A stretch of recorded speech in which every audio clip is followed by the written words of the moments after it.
Hi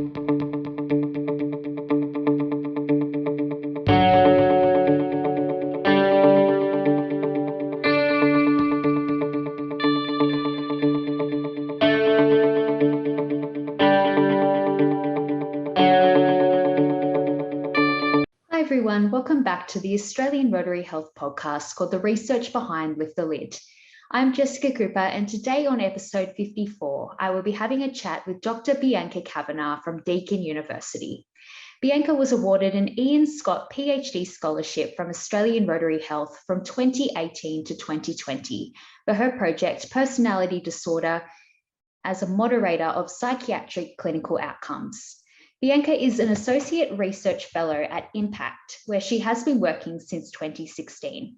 During her time at Impact, she has had the opportunity to work across several mental health clinical trials and an ongoing population-based cohort study known as the Geelong Osteoporosis Study. Bianca is interested in researching personality disorder, its co-occurrence with mental and physical illnesses, and associated outcomes. So welcome to the podcast today, Bianca. How's everything been going for you lately? Thanks so much for having me. Yeah, really well, thank you. It's our first day out of lockdown today in regional Victoria, so that's something, but feeling that's wow, that must feel really nice being out of lockdown.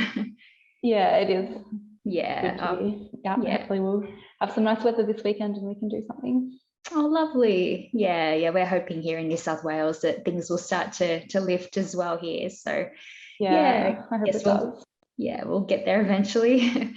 So I guess it was only recently that you completed your PhD. So I guess firstly, congratulations. That must be such a huge achievement for you.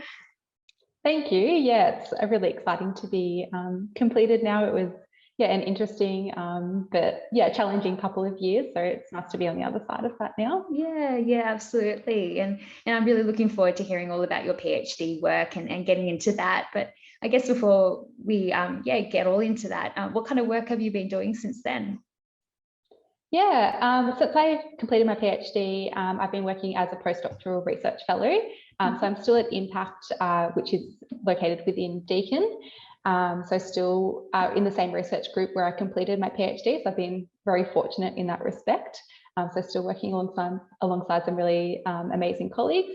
I guess the only real thing that's changed for me is that I've moved down to Warrnambool, which is my hometown. So I'm still based out of Deakin and Impact, but in a different location now. So it's nice to be down here again. Yeah. Oh, and that sounds really great. And I guess on this podcast we mostly hear about very common kind of disorders like depression and anxiety, and this is probably the first time that we've had someone on the podcast to talk about personality disorders. So I don't know if many people know much about personality disorders, and maybe for those who don't know, could you perhaps tell us how they might be different to other types of mental health disorders? Yeah, sure. So personality disorders are common disorders, but as you said, they're not probably as well known as mental health conditions such as depression and anxiety. And that could be because personality disorders are not very well defined and they haven't had as much research attention as some other mental health conditions. But essentially what personality disorders are, it's when somebody has difficulty with their thoughts, feelings and behaviours. And this can affect someone's ability to have stable and cohesive representations of themselves and other people, having cooperative relationships with other people, difficulty with their sense of identity and difficulty managing their feelings. And this can tend to lead to behavioural problems that might be used to try and manage those feelings. And these things are stable across time and across different situations as well. So as I mentioned, they are common and they do tend to occur alongside other mental health conditions such as depression and anxiety, but unfortunately they're not quite as well recognised as some other mental health conditions are. Well, thanks for providing that sort of background information about personality disorders. I'm sure that will be helpful for people to know, and maybe even break down some of the stigma that might be attached to it as well. So your PhD was looking at personality disorders as a moderator for psychiatric clinical outcomes. Do you want to tell us a bit about what this project was about and maybe some of the main aims? Yeah, sure. So originally my PhD project was looking at personality disorder as a moderator. Once I got started, I really felt it was important to look at it as a predictor of health outcomes. So it did change a little bit in that respect, but the aims were still pretty much the same. So overall, my aims were to look at personality disorder and how it might affect a range of different health outcomes, including quality of life and health service utilisation, how it can affect treatment outcomes in relation to symptom burden, and how it might affect someone's functioning in their day-to-day life. So to do this, I contributed to a range of different studies. So the main one was a longitudinal population-based study. I also looked at some clinical trials and completed an evidence synthesis project. So it was a multi-method study to understand these different health outcomes. Yeah, it sounds like you might have found some interesting findings out of those different studies.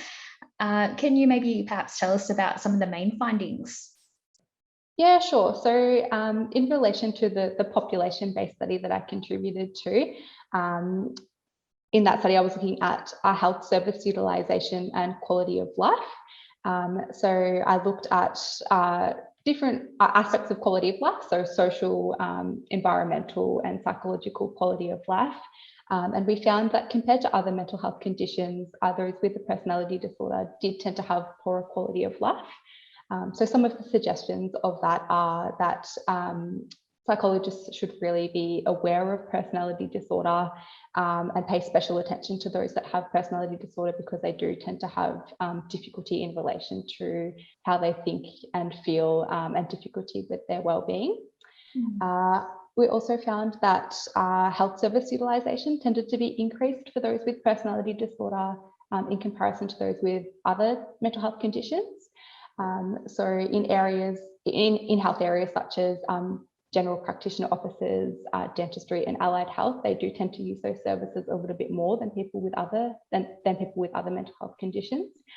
So some suggestions of that work is that health providers in general should be across what personality disorder is and some of the effects of personality disorder in relation to health service use.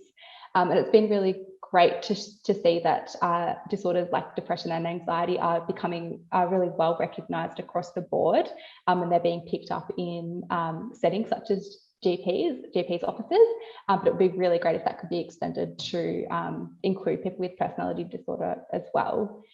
In relation to some of the clinical trials that I worked on, I found that there wasn't any significant differences in treatment outcomes between those with personality disorders and mood disorders, which is it's a really good finding, because in the past, people with personality disorder have tended to be excluded from research studies.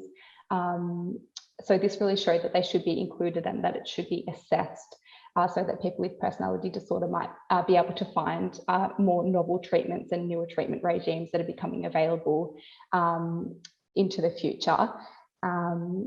And in addition to that, I completed an evidence synthesis project, which was analysing a whole range of clinical trials that have been completed in the past.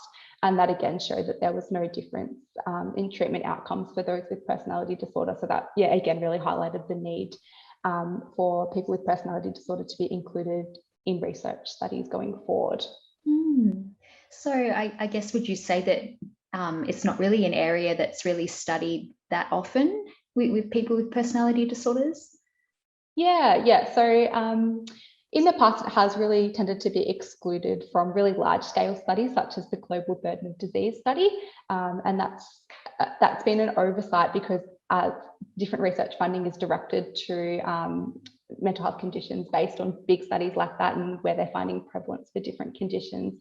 So if we can, shed more light on personality disorders going forward, then people with personality disorders are able to get more treatment and have better outcomes alongside those that have other mental health conditions. So yeah, well, it sounds like your work's been really an important contribution to, the literature and the field of mental health in this particular area. And I guess, do you think there might be any wider implications that may come out of this research? Yeah, well, I think just contributing to the literature and adding these important findings to show that, this is an area that really needs to be looked at. We need to develop more treatments. Clinicians need to be aware of these disorders. I think starting to add that to the literature and having other people realize that, this is an important area. I think some of those clinical implications for healthcare providers and healthcare planning have really come out of my research. So hopefully other people build on that, and I've started to build on that as well since completing my PhD. Yeah, and so and personality disorders, is that sort of an area that you wish to stay in during your research career, or would you like to look at other areas as well? Yeah, well, I'm really interested in mental health outcomes quite broadly. So since completing my PhD, I have still looked at personality disorders. I've looked at health literacy and social support, but I'm also really interested in rural mental health outcomes. So looking at some translational projects for how people with mental health conditions in rural areas can access more support. So I'm definitely still interested in personality disorders, but interested in mental health more broadly, and hoping to help anyone that has a mental health condition through my work. Yeah, well, it's definitely very important work. And I suppose, like, looking ahead, what are some of your goals for your research career looking forward? Yeah, sure. So I think I'd still like to continue working in this postdoctoral position for a while. I'd like to develop my own research program in the future, contribute to rural mental health projects, and try and rally more funding for rural areas, and doctors to train and work in these rural settings, because there does tend to be differences between mental health outcomes for those in rural and metropolitan areas. So if we can get more clinicians into these areas, we can improve outcomes for everyone. So I'd really like to be involved in some of those translational and projects that affect policy going forward.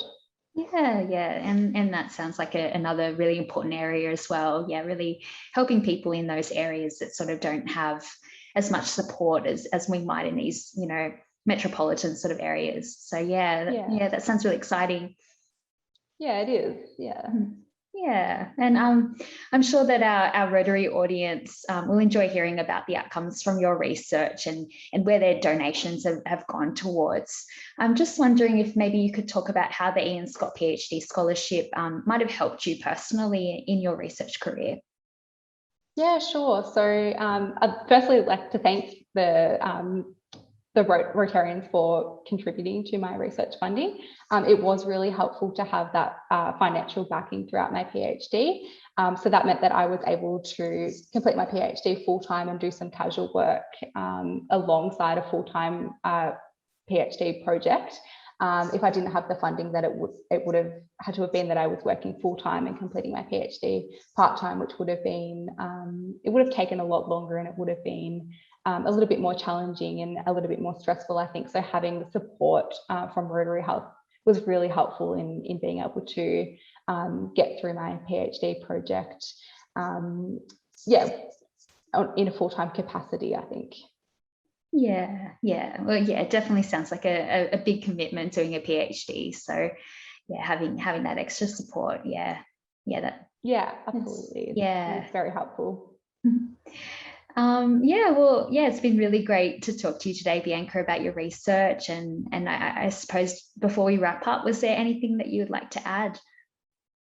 Not at this stage. Just thanks so much for having me on. I really appreciate it. It's really great to be able to talk about personality disorders and my research broadly, and thanks again for the support from Australian Rotary Health. Yeah, no worries. Well, thank you again for joining the podcast and sharing your research. It's been really interesting to hear about this area, like something that people don't really know much about. So yeah, thank you again. Thanks so much. That was the 54th episode of our podcast called The Research Behind Lift the Lid. It's always so inspiring to hear what researchers in Australia are doing to make a difference to mental health and how they are helping us on our mission to lift the lid on mental illness. If you can, please support important research like Bianca's by donating on the Australian Rotary Health website. Thank you for listening. Please join us again next time.